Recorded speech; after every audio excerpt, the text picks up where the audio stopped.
Today we're diving into one of the most overlooked and dramatic books of Scripture, the Book of Tobit. And trust me, this isn't your average Sunday school story. Imagine this. A righteous man loses his sight while burying the dead. A young woman watches 7 of her husbands die on their wedding nights. A demon haunts her, relentlessly, and somewhere in the chaos, God is orchestrating something no one sees coming.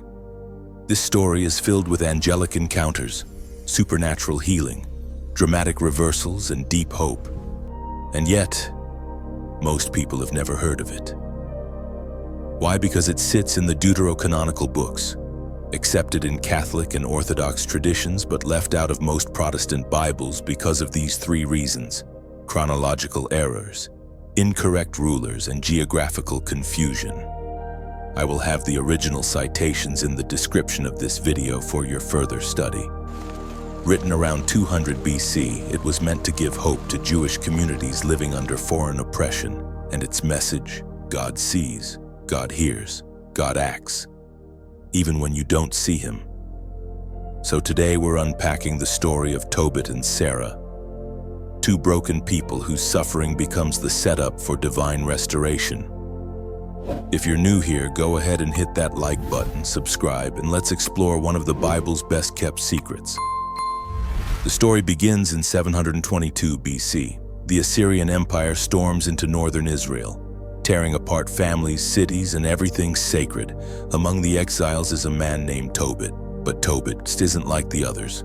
While many Israelites compromise their faith to survive in Assyria, Tobit holds fast. Even in Nineveh, the capital of the empire that crushed his homeland, he keeps the laws of Moses.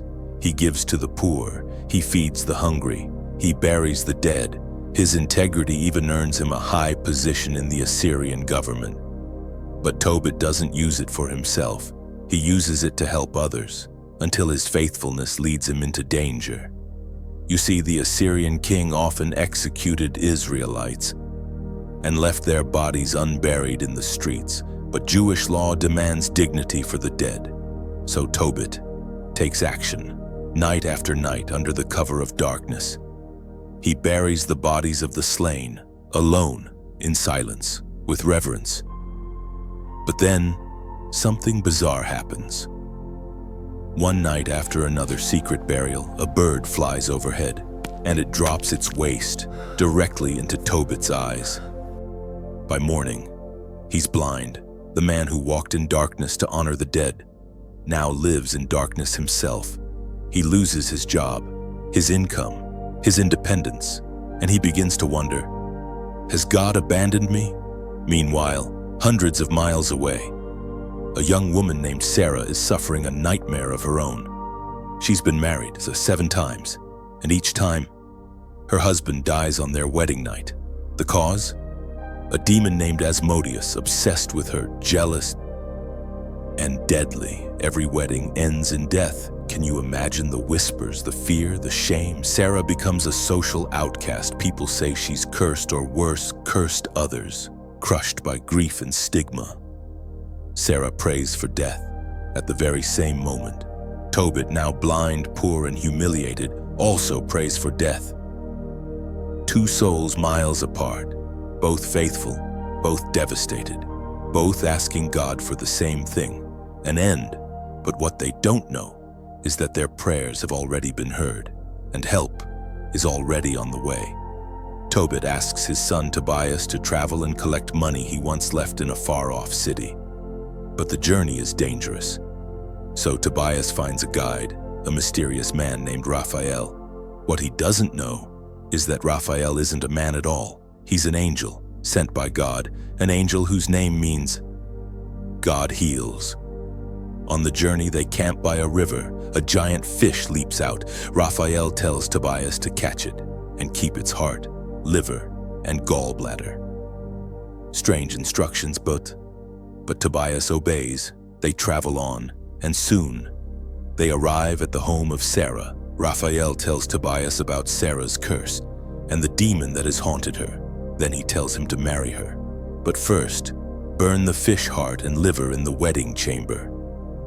Why? Because the smoke will drive out the demon. Tobias does as instructed, and that night when the demon appears, the smoke rises and the demon flees, all the way to Egypt, where Raphael binds him. For the first time, Sarah's wedding doesn't end in mourning. It ends in joy. Tobias and Sarah return home, and when they arrive, Tobias uses the fish's gallbladder to treat his father's eyes. It works. Tobit sees again. He sees his son. He sees his new daughter-in-law. He sees that God never left him. Then Raphael reveals his true identity. I am one of the 7 angels who stands before the presence of God. The family is overwhelmed with awe and gratitude. They realize every tragedy, every twist, was part of a greater rescue plan. The Book of Tobit teaches us this: God is not absent in your suffering. Even when prayers feel unanswered, heaven is already moving. Faithfulness matters, even when it costs everything. And healing often comes from the most unexpected places, like a fish, a stranger, a hidden angel. The Book of Tobit isn't just an ancient story, it's a reminder for today that God is still writing redemption into the darkest chapters of our lives.